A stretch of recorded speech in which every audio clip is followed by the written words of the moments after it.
Ali alayhi salam, the student of Rasulullah sallallahu alayhi wa sallam. Allahumma salli ala Muhammad wa ali Muhammad. He says in a very beautiful statement that is in fact in Mafatih al-Jinan, part of the Mafatih, the great Muhaddith Sheikh Abbas al-Qummi brings it there, that statement, although it is not a dua, but it's a beautiful statement. He could not miss it and dismiss it and not have it in his book. In next to Al-Munajat Al-Khamsat Ashar, he has that statement of Imam Ali alayhi salam. He says, Ilahi kafa biya fakhran. It is enough pride for me that I am a servant of you. An akuna laka abda. To be your servant, to be considered the servant of God is enough pride for mu'mineen and mu'minat. And Sayyidul Kawnayn, who is the best servant of God, Rasulullah sallallahu alayhi wa sallam, is the personality we are remembering and celebrating, especially in the beginning of the month of Rabee. Narrations differ, some say on the 12th and some say on the 17th, and therefore we try and remember him and celebrate his birth and this great personality both or throughout this week, inshallah, and remember him and learn from him. The other occasion, the occasion of the 9th of Rabee, a little bit of a controversial occasion in terms of what is being celebrated. 9th of Rabee, otherwise known as Eid al-Zahra. It has some other names that perhaps are not very accurate. I will leave that. I won't, inshallah, get into other names. But 9th of Rabee or Eid al-Zahra, salamullah alayha, also is an occasion that we celebrate in the month of Rabee. I want to discuss those briefly, those two occasions, in terms of their celebrating them, narrations about them, what are the cultural aspects about these celebrations, and what are the tradition-based aspects of the celebrations, hadith-based aspect of celebrations. Do we have hadith about them? What should we do in those celebrations, and so on? Briefly, I'll talk about that. I, however, want to have another very brief conversation with my dear brothers and sisters, which is regarding the ayah that I began with from Surah Yasin.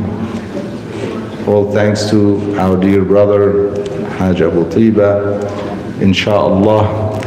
He beautifully recited the Surah Yasin. In there, a beautiful lesson for all of us is there, and a little bit of a scary scenario, and I want us to really reflect on this. The ayah says, Ya hasratan ala al-ibad. Hasra is extreme regret. There is extreme regret.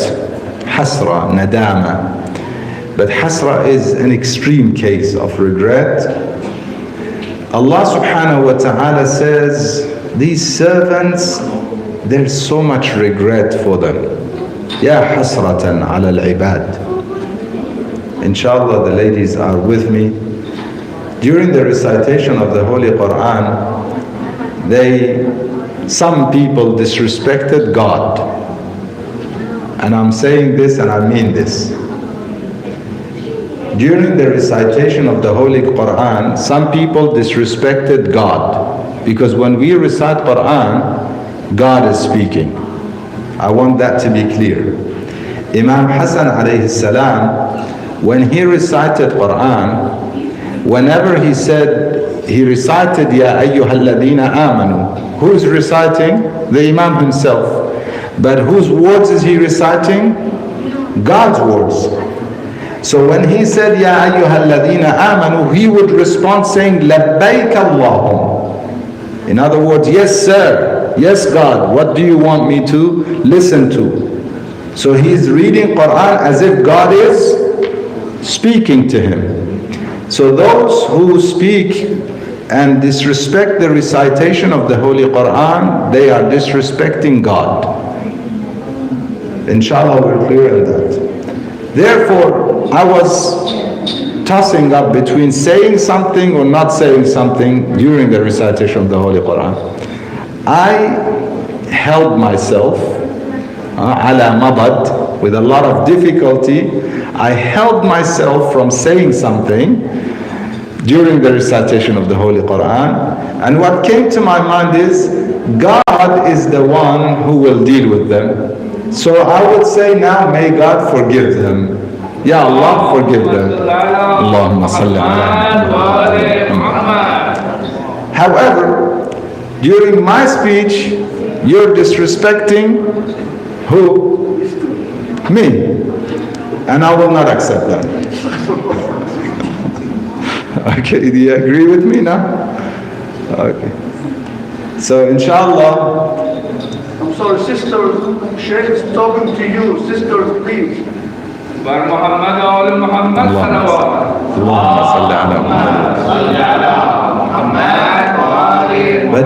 I didn't say me. You said me, yes? It's more than me. The member that we sit on is the member of Rasulullah sallallahu alaihi wasallam. So please, my dear sisters, when God was disrespected, the Prophet wanted to do something, God would say to him, no, they are disrespecting me, leave them, I'll deal with them. When the Prophet was disrespected, God came to his help, to his aid. Quran was revealed. And God says, when you try to harm the Prophet, God and the angels and who else? The mu'mineen. Anyone who has faith and is a believer will come to the respect and to the aid and help of Rasulullah sallallahu alaihi wasallam. Therefore, if you disrespect the member of Rasulullah, it is my duty to say something and do something about it. So my dear sisters, my dear brothers, if you are here to respect the member of Rasulullah sallallahu alaihi wasallam, we would love your company. If not, we would respect your departure. Allahumma salli ala Muhammad. I'm feeling a little, speaking a little free tonight, but we are in a celebration mode, so you will forgive me, inshallah. Ya hasratan ala al-ibad. God is saying so much regret for those people. Why? In there, the story is a man who was not a prophet. You know, the famous story in Surah Yasin is the story of a man who is known in the hadith as Habib al-Najjar. He was not a prophet. He came to help God's cause, help the prophets of God or the messengers of God. There were two of them, a third one was sent. Then when people were threatening them, this man heard, he came rushing from the outskirts of the city, and he said, my people, listen to the messengers. Eventually they killed him. And God says, Ya hasratan ala al-ibad. This man is remembered centuries later and will be remembered until the day of judgment. Why? Because he came to help, to aid the prophets or the messengers of his time, and came to guide his people, help guide his people. Every one of us, my dear brothers and sisters, we have that responsibility. And that opportunity, it's a great opportunity. To help God's cause is an opportunity. To guide people towards God is an opportunity. It's our choice whether we want to take advantage of the opportunity or miss it. It's your choice in the end of the day. If you're sitting in a gathering of perhaps remembrance of God and the Messenger, and some people are being disrespectful, it's your choice whether you want to tell them, keep it down, be respectful, or you want to say nothing and do nothing about it. Every one of you, my dear brothers and sisters, is responsible. Us as humans, we don't live individualistic life. We should not live individualistic lives. We should think of our community. We should think of our society. We should think of humanity. And if we don't, we will be regretful. This man, when he was taken to paradise, قِيلَ ادْخُلِ الْجَنَّةِ. I will wait for those who have conversations to finish because I cannot continue.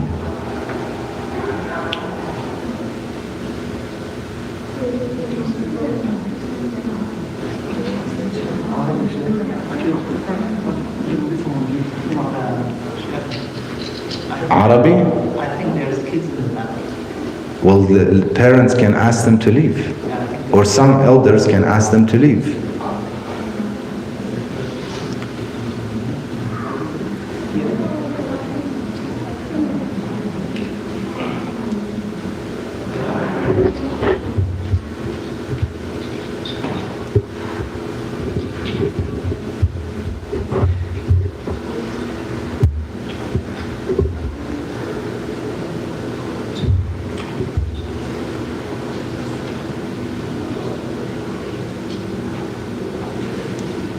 صلوا على محمد وآل محمد اللهم صل على محمد وآل محمد. Everybody is responsible.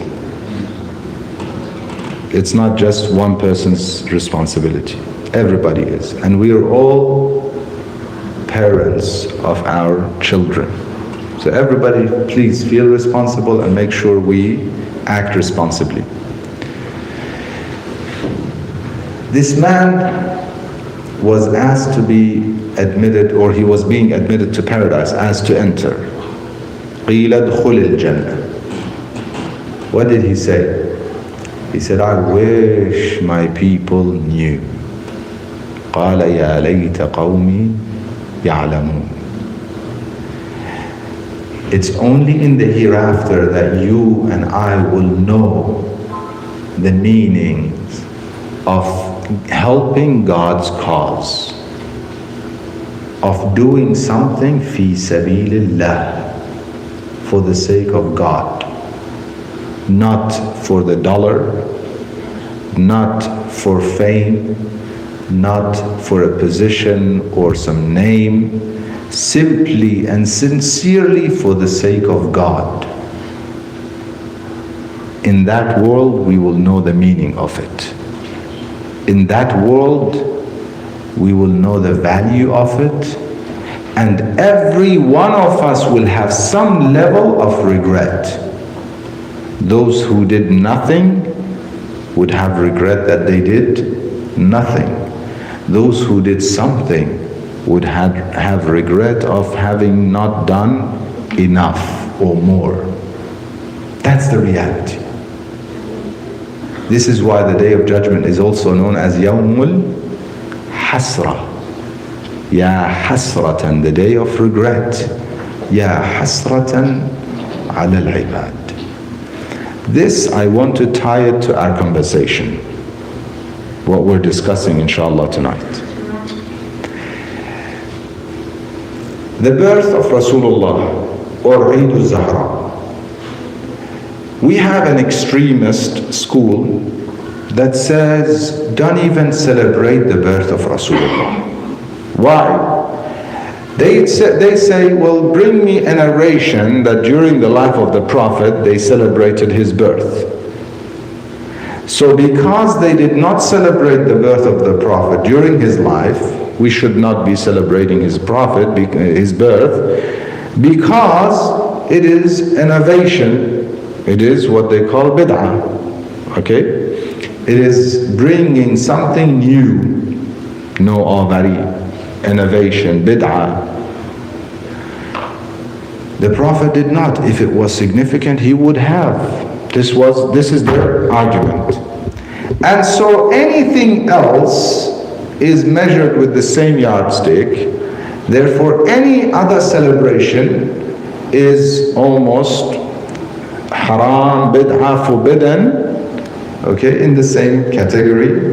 We're not allowed to have it. So obviously something like Eid al-Zahra is another bid'ah and so on. So they fall in the same category when it comes to this extremist school. Do we have a response to those people? I'll come to that inshallah shortly. Just quickly the categories of people. Another category of people, they say it is okay to perhaps celebrate even if the Prophet did not. And when we celebrate, we can go, this is another extreme by the way, we can go as far as doing anything that makes sense to us as in a celebration. So if in our culture and our society celebration includes music, we introduce music to the celebration.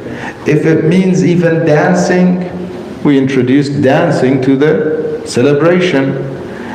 If it means clapping and getting together, getting up and dancing together and calling it folklore or cultural dancing and whatever, and we can do all of those things under the title of celebrating God, the Prophet's birthday or the birthdays of Ahlul Bayt. And so we have another extreme that have introduced mawalid, they call them, but they sound like dance parties.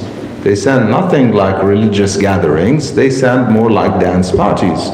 Their music is the music of dancing, and they actually get up and dance and they call it mawlid. And some of them bring it into some weddings, ahras, as they are celebrating a wedding, they're having a wedding or celebrating the marriage or the union of two people, they would recite supposedly poetry of the birth of the Prophet or Ahlul Bayt, and under that title people get up and dance and do all sorts of things that are not permissible Islamically. That's another extreme. When it comes to the 9th of Rabee, they do some other stuff added to this, in terms of dancing and so on. They would even go to other extremes of things that are completely outrageous, especially for religious individuals and people who of faith. And again, they have fabricated and introduced in narrations that this day rufi'a al-qalam, the pen is removed or is raised, there's no writing, nothing is recorded against us, to that degree.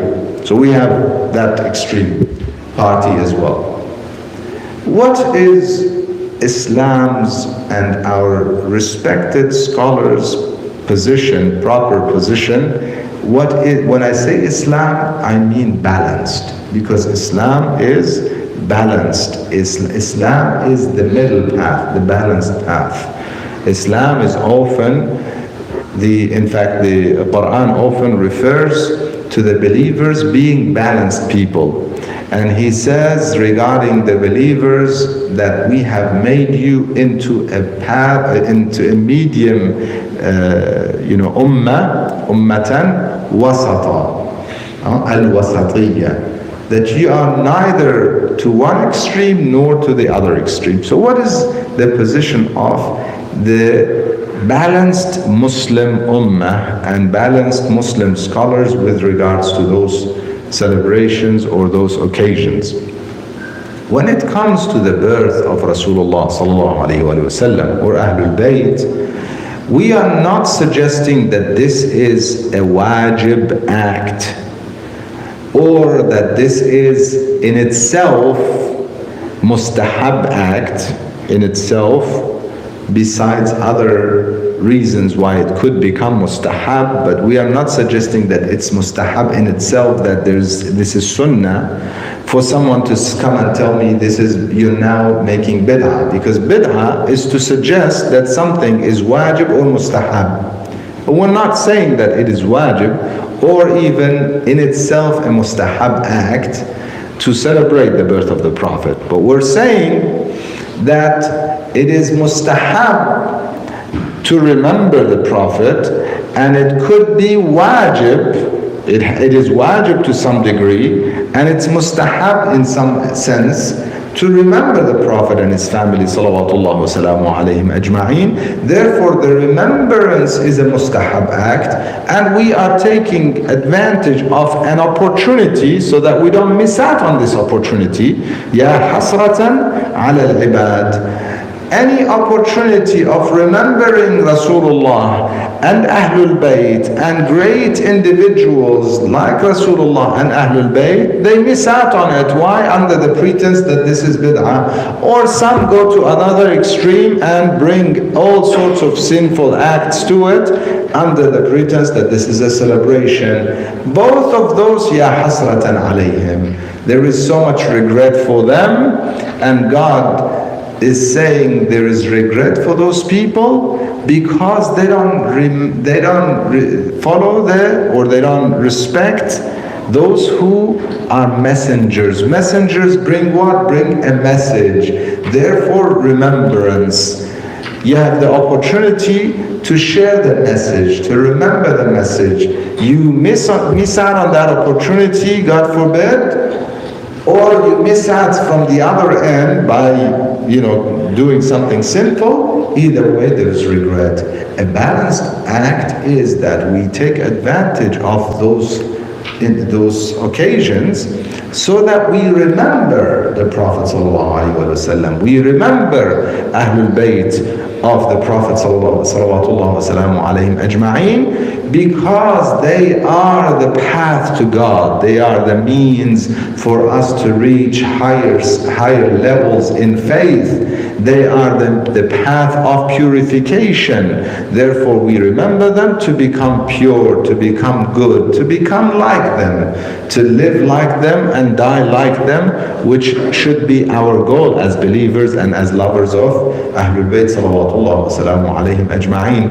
Therefore, we're not suggesting that celebrating and the Mawlid in itself is mustahab or even wajib, neither of them. What we're saying is it's an opportunity for us to do something that is mustahab and is also wajib, which is to remember the Prophet and his family, salawatullah wa salamu alayhim ajma'een. Allahumma salli ala Muhammad. A family whom without salawat on them, not even our daily salat is accepted. Sallu ala Muhammad wa ali Muhammad. Allahumma salli ala Muhammad. Traditions, hadith about remembering them, I don't even need to get into that because I would spend the night sharing a hadith and I will not even say a tenth of what we have. Literally a tenth of what we have would take a night, an entire night to share the hadith about remembering Ahlul Bayt, the Prophet and his progeny, salawatullah wa salamu alayhim ajma'een, and the fact that remembering them is an act of worship, is ibadah. Dhikruhum ibadah. It is an act of worship. To remember the Prophet and Ahlul Bayt, salawatullah wa salamu alayhim ajma'een, is ibadah. I want us to reflect on something briefly, inshallah, so that we're clear on the regret and the consequences of not remembering them. There are some supposedly Muslims, and I say supposedly because they're lacking in the completion of Islam and Iman, supposedly Muslims who say we accept God, the Prophet as a messenger, Quran as the book of God through the messenger, but now the messenger is gone. He's dead, he's gone. And so we have the Quran. Hadith, we have the Hadith and the Quran. Nothing else. The Prophet, why would you even visit him? Why would you have to remember him? Why would you have to celebrate or commemorate his birth or his martyrdom? None of that is relevant. You live your life, Quran, your daily prayers, fast the month of Ramadan, believe in God, and you're good to go.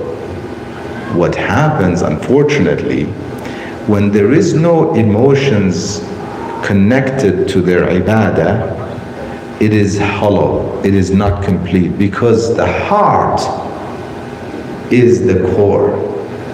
If our heart is not there, the core is empty, the faith is hollow.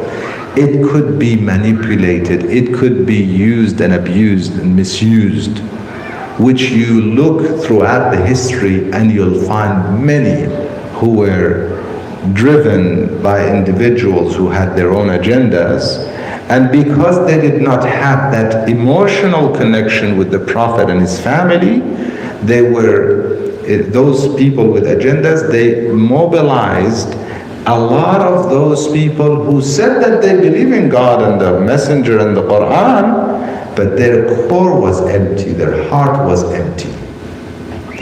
Khawarij is an example of that. I don't want to go before that time and what happened before, early time of the departure of the Prophet and what they did to his family. I will leave that alone. We'll come to the time where there was war within the Muslim Ummah. The Muslim Ummah now is fighting each other. Muawiyah la'natullah alayh puts together an army to fight Imam Ali alayhi salam. Before him, Talha and Zubayr, they drag the wife of the Prophet, Aisha, and they make an army to fight Imam Ali alayhi salam. They swear and lie to her. Abdullah ibn Zubayr, he lied to her, saying this is not the dog, these are not the dogs of Hawab, this is not Hawab, because when she heard dogs barking, she wanted to go back. She said, I want to go back. This is an area that the Prophet told me I should not be. And they swore to her and lied to her, told her this is not the place, and took her, and a war took place. 2 wars took place within the Muslim Ummah because they did not recognize the family of the Prophet. Ahlul Bayt. When the Prophet says, Dhikru Aliyin Ibadah. Aisha, the wife of the Prophet, sallallahu alayhi wa sallam, herself narrates that the Prophet told her that mentioning and remembering Ali is an act of worship. Dhikru Aliyin Ibadah. This is Ali, the family of the Prophet. This is Awal Hasanain, Imam Hassan and Imam Hussein alayhi salam. This is Zawj al-Zahra al-Fatima al-Batul salamullah alayhi. Muslims knew them. It's not like they did not know who these people are. So how are you fighting? Because they were manipulated by people who had agendas and their hearts were not full with love for the Prophet and his progeny. That is why God orders us in the Quran. It's not a recommendation. God says to his messenger, قُلْ لَا أَسْأَلُكُمْ عَلَيْهِ أَجْرًا إِلَّا الْمَوَدَّةَ فِي الْقُرْبَى. Ya Rasulullah, tell the people, I ask you of no reward except that they love my family. إِلَّا الْمَوَدَّةَ. Reward, the Prophet wants rewards, it's for your own sake. Love his family and you will rise to God. You will raise your value and status and rise towards Allah subhanahu wa ta'ala. You'll elevate step by step towards God through the love of the family of Rasulullah sallallahu alayhi wa sallam. Loving him is Islam. Loving him is the core of Iman. Filling our hearts with love for him and his family is what makes us real Muslims. In today's world, the people who were most manipulated by those who had their agendas against Islam, against Muslimin, dividing Muslims, making Muslims fighting one another under the name of God and his messenger. Allahu Akbar and we blow up masjid. Allahu Akbar and we blow up and kill Muslimin. We slaughter a Muslim under the name of Allahu Akbar, subhanallah. Who are the people who were manipulated? The same school of Muhammad ibn Abdul Wahhab, who told the people, strip Islam from emotions. Ibn Taymiyyah earlier, and he followed him, strip Islam from emotions. The Prophet is gone, dead, nothing, no communication, no connection with him. Just pray your daily prayer and recite Quran. Beautiful recitation of the Holy Quran. You hear from some of those supposedly Muslim imam of Muslimin reciting beautifully Quran during Taraweeh. Then the war breaks out. He says to people, go and inharuhum, go and stab them in their necks. Who? So, you know, those who are, he calls, they are Rafida, they are Alawi, they are, according to him, kuffar. You should stab them in their neck. You're not just, you know, the actions that they, and he promotes it under the name of God and His Messenger. What Quran are you reading? Which part of Quran teaches you that? What have you learned from Quran? This is what happened. These are the consequences of stripping Islam from emotional connection to the Prophet and his family. Salawatullah wa salamu alayhim ajma'een.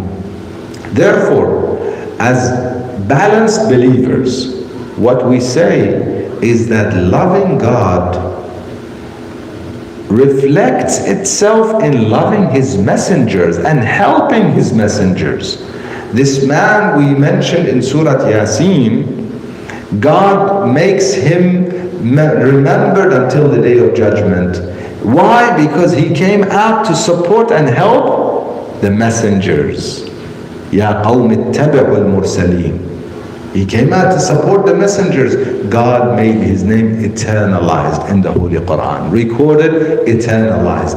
And we have to support the messengers. We have to support our messenger. We have to have that connection with our messenger to get to God. He didn't say, Ya qawmi, believe in God. This is what a lot of people miss. He came and said, Ya qawmi, tabi'un Mursaleen, follow the messengers because they lead you to God. Allah subhanahu wa ta'ala in the Holy Quran doesn't tell us worship me full stop. No, He says ati'u Allah wa ati'u Rasul. In Surah Al-Fatiha we recite in every salat. He doesn't just tell you Sirat al-Mustaqim full stop. No, He says Sirat al-Ladina an'amta alayhim, the path of those whom you bestowed your blessings and mercy upon them. Who are they? Nabiyyin wa siddiqeen wa shuhada wa salihin. He introduces them to us. God Himself introduces them, the prophets and the martyrs and the or successors and the martyrs and the righteous ones. So we get to God through following the righteous ones. And that's also regarding today's maraja and scholars who are inviting to God. Righteous, not after money and glamour of this world, and narrating hadith of the Prophet and Ahlul Bayt, translating and interpreting the Quran to us. Then these are righteous people. Ittabi'u al-mursaleen, they are telling you. Therefore we follow them. وَالشُّهَدَاء وَالصَّالِحِينَ, they are the righteous of our time. Anyone who invites towards God, it could be a parent, it could be a sibling, it could be a son or a daughter. I have seen and witnessed in our communities families who got guided through a son or a daughter who was guided. Sometimes it's from the parents to the children. Sometimes it's from the children to the parents. If you ridicule them, whether they're your parents or your children, when they're inviting you to God, you will regret. If it's a scholar speaking to you, if it's a friend or a family member reminding you, if it's a parent or a child reminding you, whoever it might be, if we do not listen to them, we are ridiculing them, we ridicule them, we will regret. Ya hasratan ala al-ibad. Emotional connection means what? Someone is inviting you to God, love them. Respect them. Say thank God that this person God has utilized, sakharahu li, utilized him to or her to invite me, to remind me, even if it is my wife. Many people feel, and unfortunately in some cultures, the wife is going to remind me. Yes, many times it is through the woman that the men are guided and the family is guided. In fact, the guided children are normally through the guided mother. The entire family gets guided through a good mother. Not only that, she influences the husband and the children as well. Don't feel arrogant, feel humble. When you are invited to God, respect those who are inviting you, love them, connect with them, and make that connection all the way to the Prophet and his progeny, salawatullah wa salamu alayhim ajma'een, especially during the occasions. When we take advantage of these occasions, we gather in love of Rasulullah. There is so much spirituality and so much guidance that happens when those gatherings are according to the teachings of Rasulullah sallallahu alaihi wasallam. Meaning what? Remembering him is ibadah. We gather to remember him. We gather to read hadith, Quran, recite poetry, all well and good. But we don't need to introduce any haram or forbidden acts to these gatherings and these celebrations in pretense or under the title that we're celebrating, because then we are ruining that celebration and that remembrance. Let us remember them, take advantage of those opportunities that we have throughout the Islamic calendar to remember the Prophet, to remember his family, and therefore to purify through their memory, to remember them and their words and learn lessons from their words. Last word I want to share is regarding the 9th of Rabee and the controversy about it. There are different suggestions in terms of why we celebrate the 9th of Rabee al-Awwal. In terms of the killing of the Khalifa, one of the Khulafa, Khalifa Thani, the second Khalifa, being on that day, and so on. It seems to be a fabrication, especially because the date recorded in history is definitely not during Rabee al-Awwal. If anything, it was in the Hijjah, the Hijjah, the mistake is from me, not the history. And therefore, it is highly unlikely that this is what it is. Most probably not correct. We don't need to get into those suggestions or assumptions, and especially disrespect a whole group of our Muslim brothers who respect this individual. Despite whatever happened after the demise of Rasulullah sallallahu alaihi wasallam, they have respect for him. Therefore, we don't need to get into an area of disrespect and offending and being offensive towards any other groups of faith or any other schools of thought. The other suggestion is regarding the killing of Mukhtar, killing Umar ibn Sa'd. This is another suggestion, though that may make more sense. However, historically does not seem to be the correct date.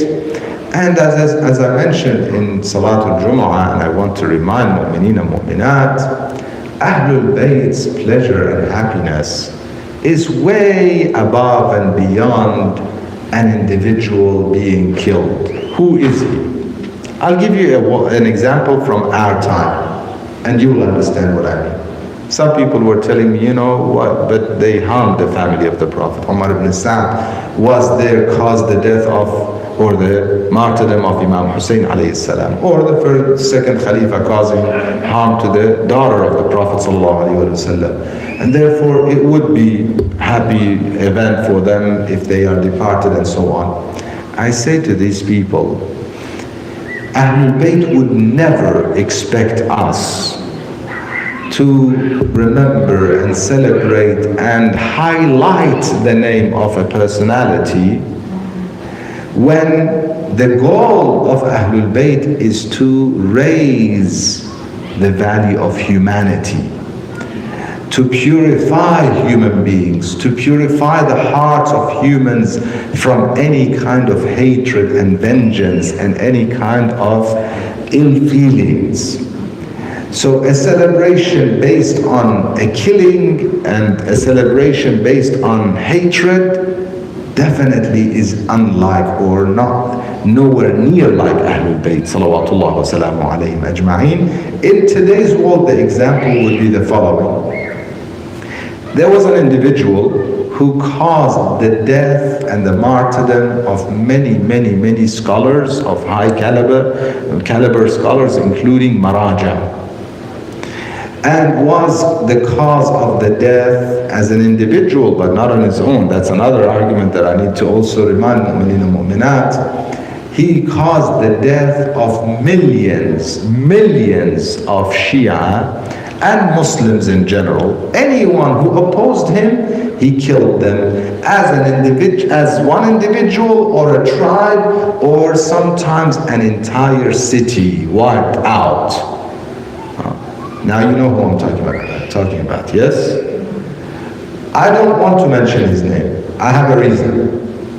Not because it's a political thing, although I don't like to get into politics, you know me. But that's not the reason either. The reason is I don't want to give him any more publicity. The reason is no one amongst the believers and amongst the scholars and amongst the Maraja would even suggest that we should remember the day he was killed. Because eventually he was brought into justice and hung to death. You know what happened eventually.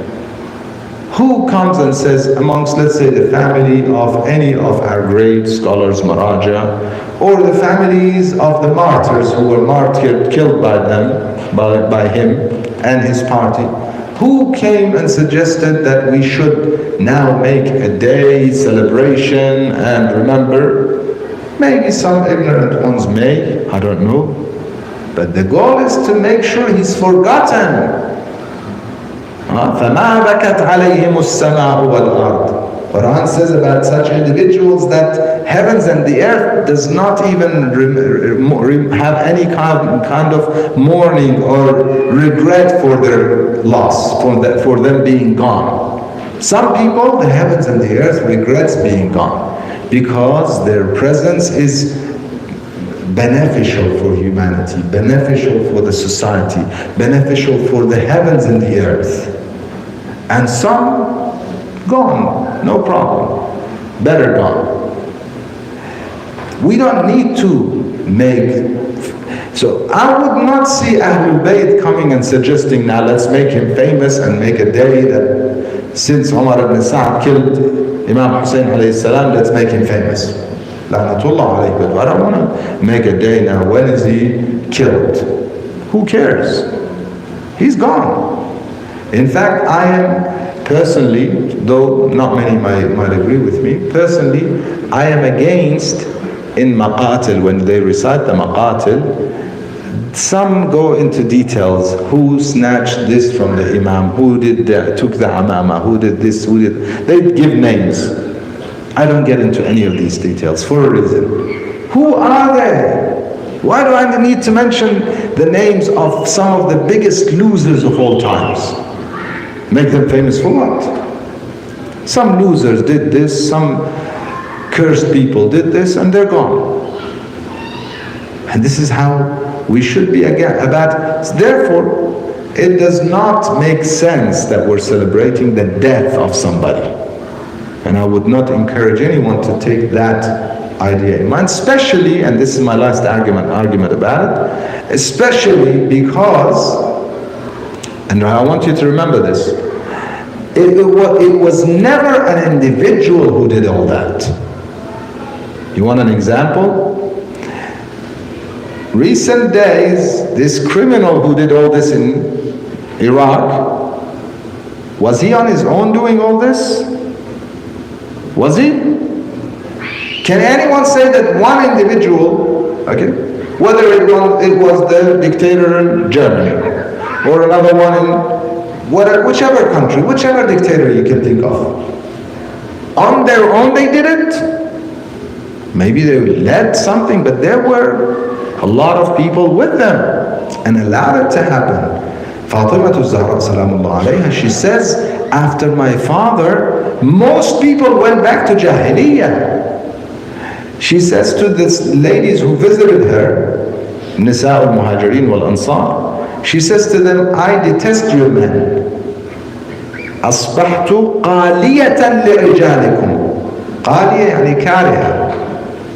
قالية لرجالكم. Who? Muhajirin and Ansar. I detest your men. Why? Because they did not stand up for truth and justice. All these men. So there is an exception, small group that were faithful, good, but most she spoke of. Out of a sudden now we summarize the whole equation into one individual and now we make him famous and now we want to celebrate his death, for example. Definitely that is not the case. So what are we celebrating on the 9th of Rabi'ah? The only, I would say, logical explanation would be that it is the day after the martyrdom of Imam al-Askari alayhi salam.